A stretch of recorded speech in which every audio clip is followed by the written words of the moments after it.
यहाँ पे हम लोग सॉल्व करते हैं। सबसे पहले हम लोग का आइगन वैल्यू कितना था 5 2, तो for lambda is equal to 2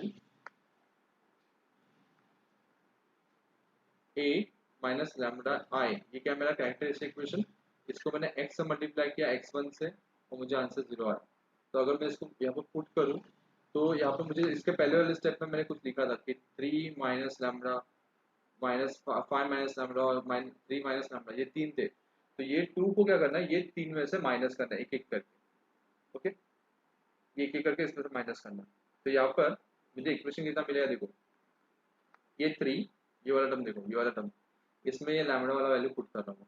तो 3 माइनस 2 कितना आएगा, 3 minus 2, then minus 1 1 minus 1 5 minus 2, then again minus 1, then again 1 minus 1 and 3 minus 2.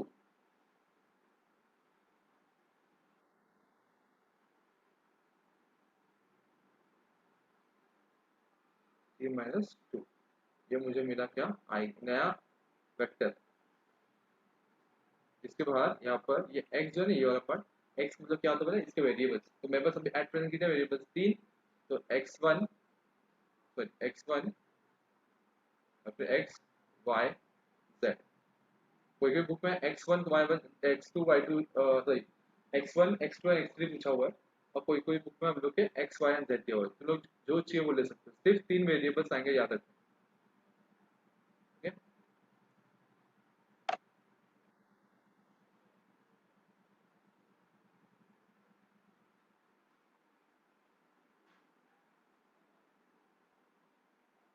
चलो अभी इसके बाद मुझे बताओ, ये वाला लैम्बडा में है, यहाँ पर क्या डाला मैंने, 2 डाला है।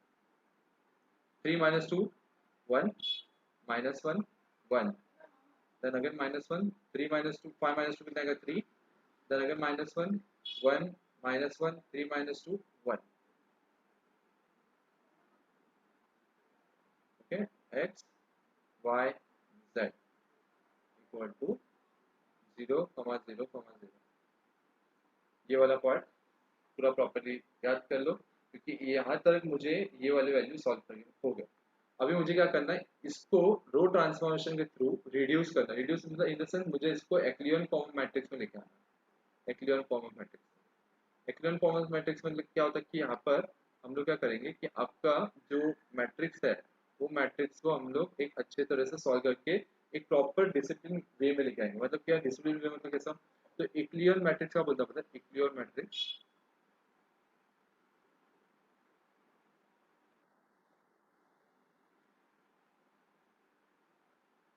ये बताऊँ आपको पहले।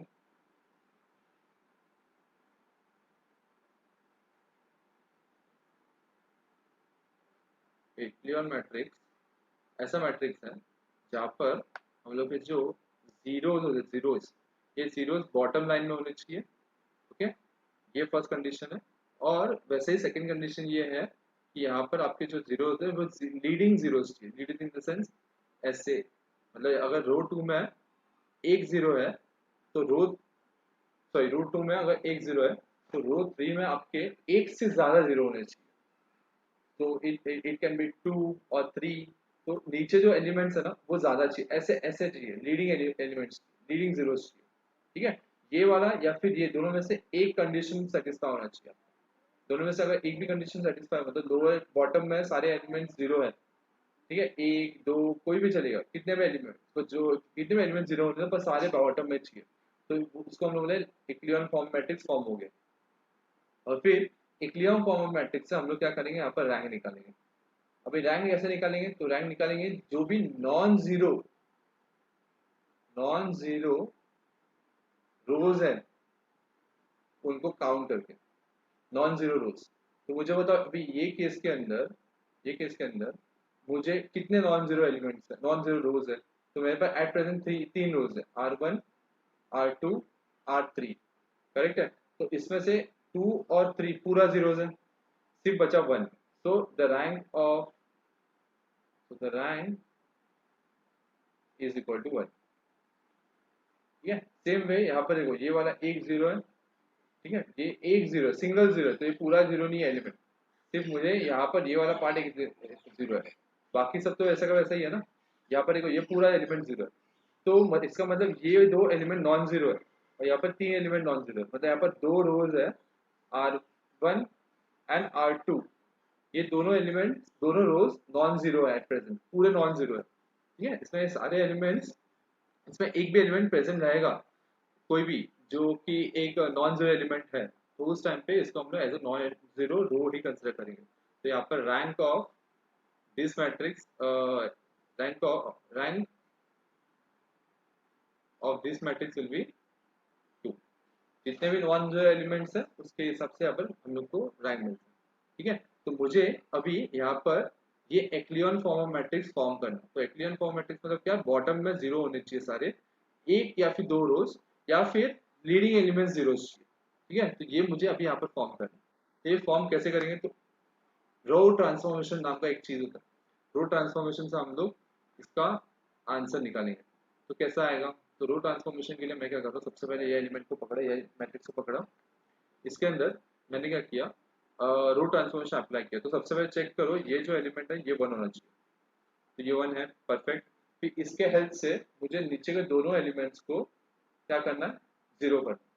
तो दोनों एलिमेंट्स को जीरो करने के लिए मैं क्या करूंगा, R2, तो R2 में क्या करना पड़ेगा, प्लस R1 करूंगा, तो भी जाके मुझे क्या मिलेगा, -1 एंड +1, तो कितना आएगा आंसर, जीरो, जो कि रिक्वायर्ड है मेरे से। तो इसलिए मैंने ये कंडीशन रखा कि मुझे यहाँ पर R2 के साथ R1 को प्लस करना है। तो R2 को प्लस करना है ना, R1 और R3 का कुछ काम नहीं है, तो उसको सबसे पहले लिख दो जैसा वैसा।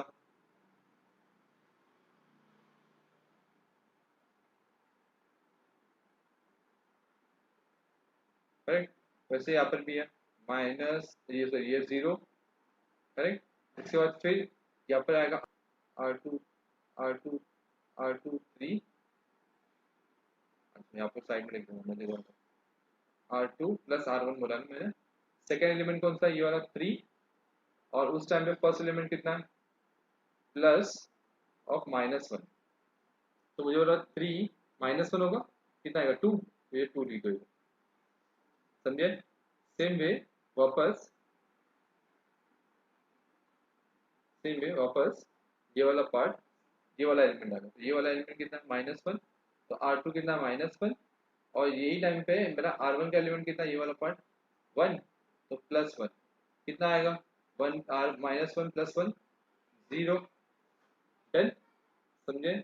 ये मुझे क्या मिला, सेकेंड ये जो सेकेंड रो था उसमें मैंने जीरो क्रिएट कर दिया, अभी मैं थर्ड रो में जीरो कर, तो R3 टेंस टू R3, क्या करना है, R1 के साथ -1 होगा ना, तभी जीरो होगा, तो R1 के साथ मैंने -1 किया, उसके बाद ये वाले फॉर्म को यहाँ पर पुट कर दिया।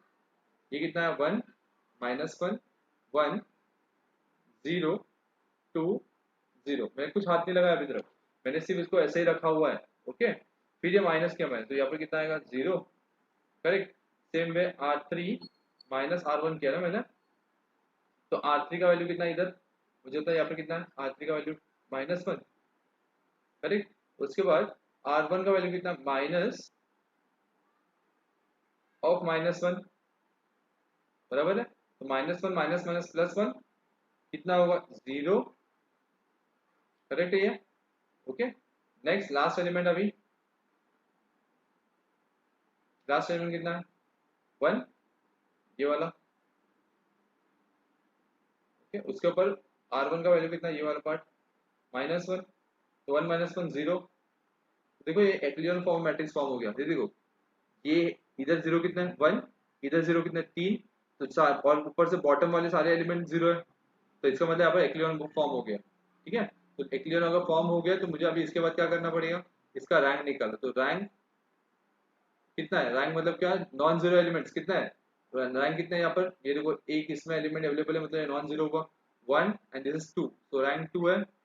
वेरिएबल्स कितने हैं इसके, वेरिएबल्स कितने हैं, एक्स वाई एंड जेड ना, तो कितने हुए 3, so we are getting 3 -1, sorry -2, 3 -2 मतलब कितना आएगा, 1, so 1 linearly independent solution, ये मुझे आंसर मिला। अभी मुझे इसका आइगन वेक्टर निकालना, ठीक है, ये वाला पार्ट हो गया अभी यहाँ तक। इसका चीज़ स्क्रीनशॉट निकाल लो, फिर इसके बाद नेक्स्ट हम लोग आगे मूव करेंगे।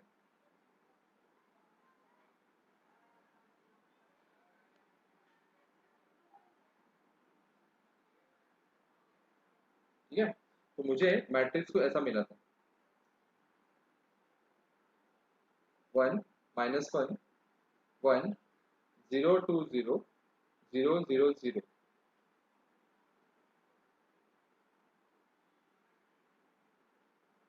और उसके साथ में यहाँ पर था x y z equal to 0 0 0। यहाँ पर इसको हम लोग क्या करना है, अभी मल्टीप्लाई करना है। तो ये वाले तीन टर्म, ये तीन के टर्म के साथ जाएंगे। तो अभी तीन टर्म के साथ जाएंगे तो मतलब कैसा आएगा, तो फर्स्ट टर्म के साथ जाएगा, तो ये वाला फर्स्ट टर्म, ये वाले फर्स्ट टर्म के साथ जाएगा।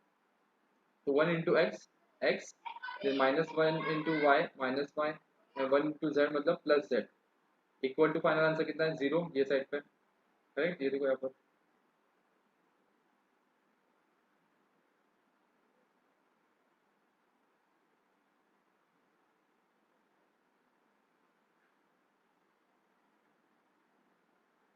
ओके। चलो अभी इसके बाद नेक्स्ट सेकंड एलिमेंट देखो यहाँ पर, ये वाला पार्ट सेकंड रो में मुझे बता, पहला एलिमेंट कितना 0, तो x का वैल्यू 0 आएगा, plus 2 times of x 2 times of y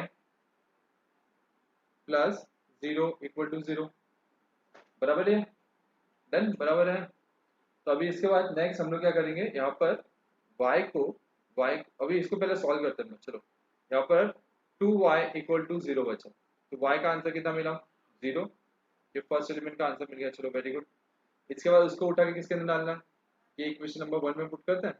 तो देखो इक्वेशन नंबर 1 क्या होगा, x minus 0 plus z equal to 0, तो x is equal to minus of z बोल दो, तो put put z is equal to t। तो अगर z को मैं t पुट कर रहा हूँ, ये वाले इसमें t पुट किया मैंने, तो x minus t, x is equal to minus of t, x is equal to minus of t बचेगा, करेक्ट। तो मुझे ये एक इक्वेशन मिला, ये सेकंड इक्वेशन मिला, मतलब ये वाला एक मिला, ये वाला एक मिला, और ये वाला मुझे पता है z is equal to t है, तो मुझे ये तीनों मिल गए, मुझे तीनों मिल गए। तो मेरा final eigen value eigen vector बना capital X1 is equal to x y z is equal to कितना आएगा, पहला x का वैल्यू कितना है माइनस ऑफ टी, y का वैल्यू कितना है 0, और तीसरा वैल्यू कितना है t। तो अगर मैं t को कॉमन निकालूं, तो t को अगर मैं कॉमन निकालूं, अंदर क्या बचेगा -1 0 एंड 1, समझे। ये ऐसे इसको सॉल्व करना है। ये है ये है eigen value, eigen vector of first term lambda is equal to 2। ये अभी आपको थोड़ा सा डिफिकल्ट लग रहा है कि मैं एक्सप्लेन कर रहा हूँ, पर अगर इसको अच्छे से सॉल्व करेंगे हार्डली 7 to 10 मिनट्स के अंदर ये पूरा सम सॉल्व होगा, और इतना कुछ डिफिकल्ट नहीं अगर आपका प्रैक्टिस अच्छे से हो। तो इसके बाद ये एक वैल्यू निकला आपका कौन सा वाला, ये वाला, ठीक है। ये किसका वैल्यू निकला x1 का, same way x2 and x3 का वैल्यू निकलेगा, जो कि आपको निकालना है, ओके। और आंसर मैं आपको बता रहा हूँ, x1 का वैल्यू है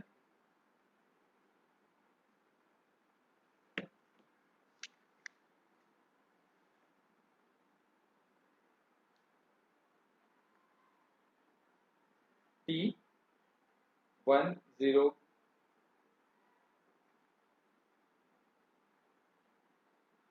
-101, करेक्ट। देन x2 का वैल्यू है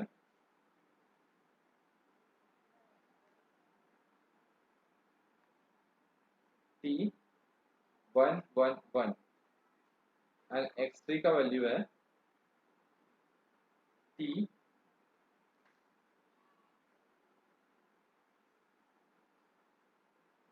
-2 and 1।